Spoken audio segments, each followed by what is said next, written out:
and probably have to plan for more than just an extra 20 minutes in case something happens.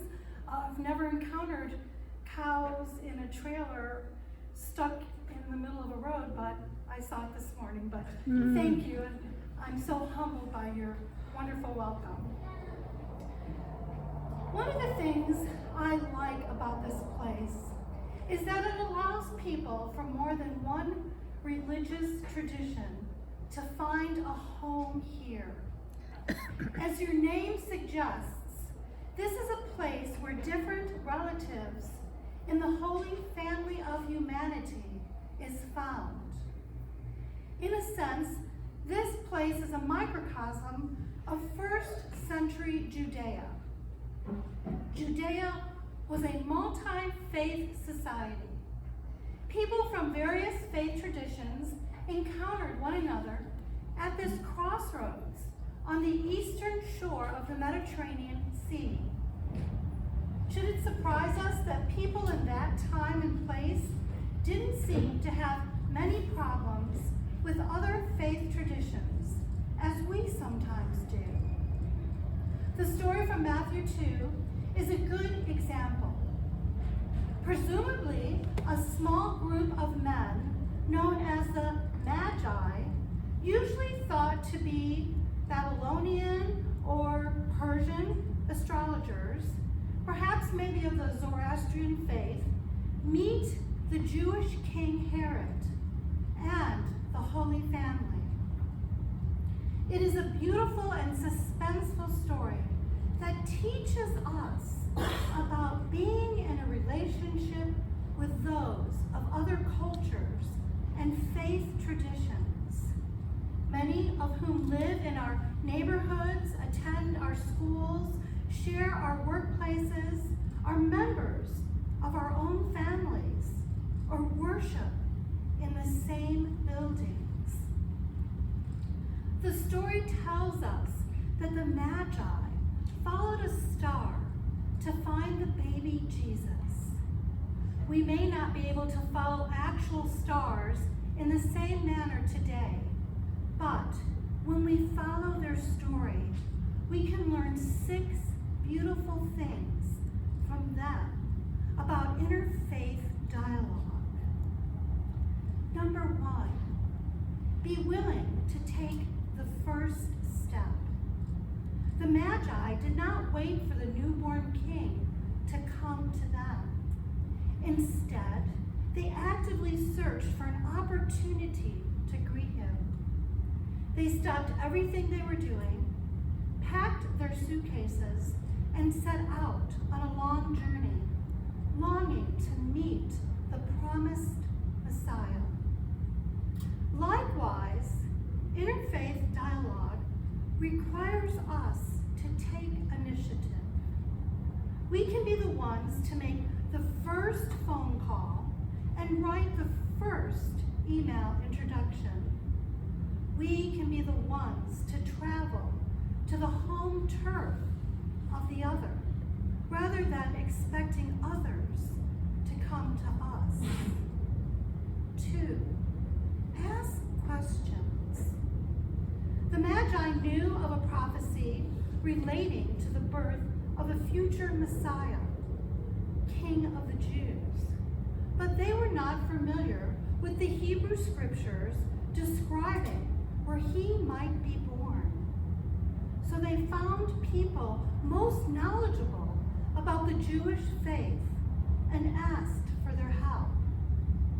Likewise, our interfaith experience is deepened when we ask good questions to those who know their traditions best, rather than making assumptions and trying to figure everything out on our own.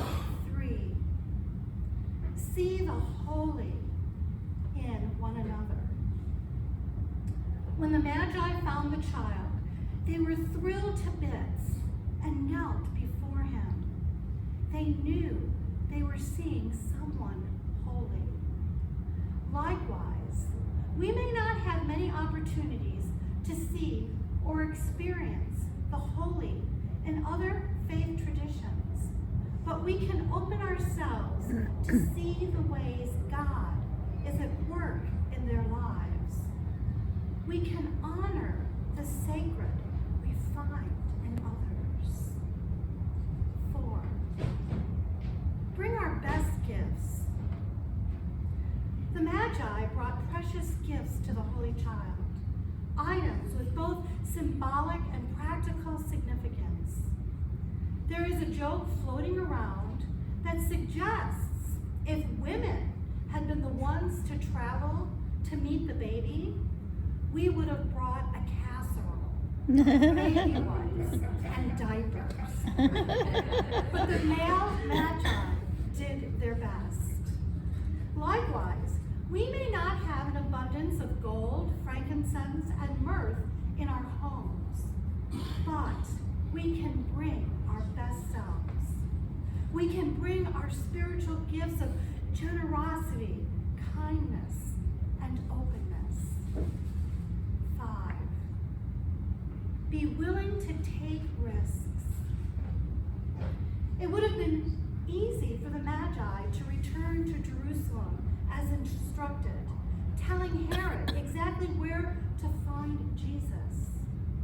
Instead, they chose to depart in secret, guarding Jesus' location and seeking to keep him safe.